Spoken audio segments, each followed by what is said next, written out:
আসসালামু আলাইকুম, কেমন আছেন সবাই? আমার পেজের নতুন আরেকটা ভিডিওতে আপনাদেরকে সবাইকে অভিনন্দন জানাই। আশা করছি যে যেখান থেকে দেখছেন সবাই ভালো আছেন।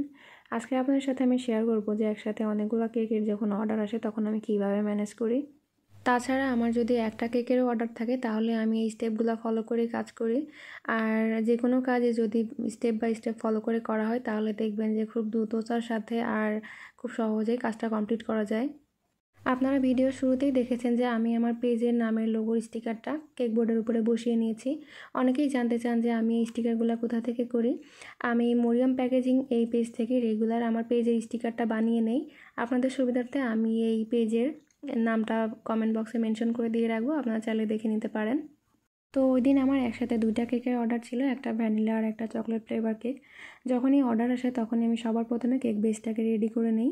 আর কেকটাকে ওভেনে দেওয়ার পরে আমি সেই টাইমের মধ্যে কেকের ক্রিমটা রেডি করে নিই। এইদিকে ক্রিমটা রেডি করতে করতে আমার কেকটাও ঠান্ডা হয়ে যায়। আর কেকটা ঠান্ডা হয়ে যাওয়ার পরে আমি কেক বোর্ডের উপরে আমার পেজে স্টিকারটা বসিয়ে নিই, বোর্ডটা রেডি করে তারপরে কেকটাকে স্লাইস করে নিই। এখানে দুইটা কেকই 1 পাউন্ডের ছিল আর আমি কেকগুলোকে 6.5 ইঞ্চি মোল্ডে বেক করেছিলাম। এজন্য আমি কেকগুলোকে দুইটা লেয়ারে স্লাইস করে একবারে সুগার সিরাপ দিয়ে কেকটা ডেকোরেশনের জন্য রেডি করে নিয়েছি।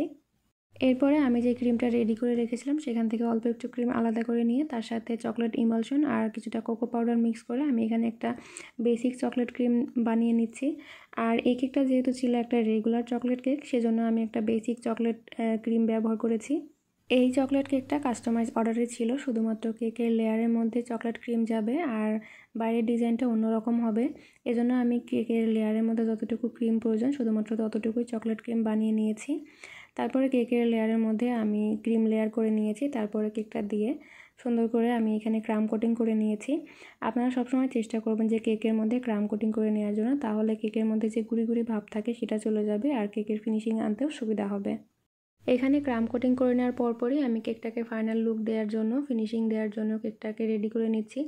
আপনারা যারা নতুন বেকিংয়ের কাজ করছেন তারা অবশ্যই চেষ্টা করবেন যে কেকটাতে ক্রাম কোটিং করে নেওয়ার পরে নর্মাল ফ্রিজে 15 থেকে 20 মিনিটের জন্য সেট হতে দেওয়ার জন্য। এতে করে কেকটা ভালো মতো সেট হয়ে যাবে আর ফিনিশিং দিতেও আপনাদের সুবিধা হবে। যেহেতু এই চকলেট কেকটা কাস্টমাইজ অর্ডার ছিল, কাস্টমারের ডিমান্ড অনুযায়ী এই কেকটার বাইরের লুক হবে হোয়াইট এবং ব্লুর মধ্যে একটা কম্বিনেশন।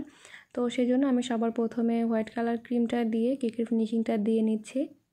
কেকটার নিচের সাইডে ব্লু কালার ক্রিমের বর্ডার যাবে, সেজন্য আমি অল্প একটু হোয়াইট ক্রিমের মধ্যে রেডম্যান ব্র্যান্ডের সেমিজেল ব্লু কালারটা দিয়ে ক্রিমটা রেডি করে নিয়েছি। তারপর সেই ক্রিমটা দিয়ে কেকের সাইডে বর্ডার দিয়ে নিচ্ছি। এরপরে এই কেকটাকে আমি নর্মাল ফ্রিজে সেট হতে দিব। আর তারপরে যে ভ্যানিলা কেকটা ছিল সেই কেকটাকে আমি রেডি করে নিব।